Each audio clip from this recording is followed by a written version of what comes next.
But the third time he spoke to them, what crime has this man committed? I have found in him no grounds for the death penalty. Therefore, I'll have him punished and then release him. But with loud shouts, they insistently demanded that he be crucified, and their shouts prevailed. So Pilate decided to grant their demand. I want to preach today using as a subject, I can't afford to lose my job. Would you look at the person beside you and tell them, don't play with me right now? Yes. Come on, look them in the eye, tell them, I can't afford to lose my job. I can't afford to lose my job.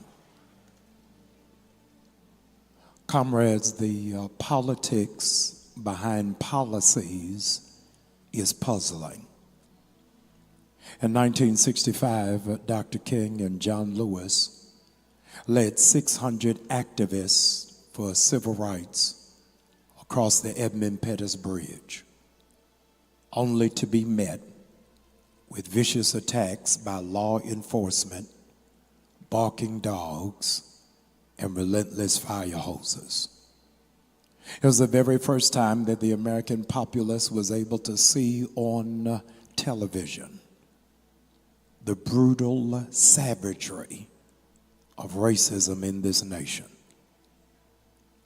Fast forward 59 years after the death of 30,000 innocent lives in Gaza. The first woman and the first black vice president last Sunday was at the bridge's commemoration.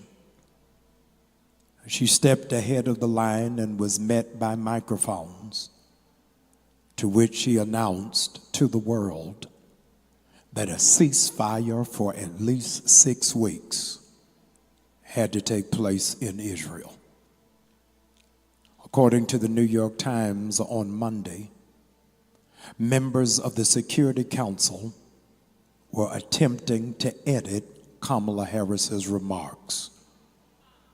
They wanted to temper them down, but she refused to compromise. Her language was completely different from the tone that the administration had been touting for months. But almost like Queen Esther, the vice president resolved, if I perish, let me perish. Ladies and gentlemen, unfortunately, a lot of you have had to do some things, even at the risk of employment retrenchment, that you knew your conscience would not allow you to ignore.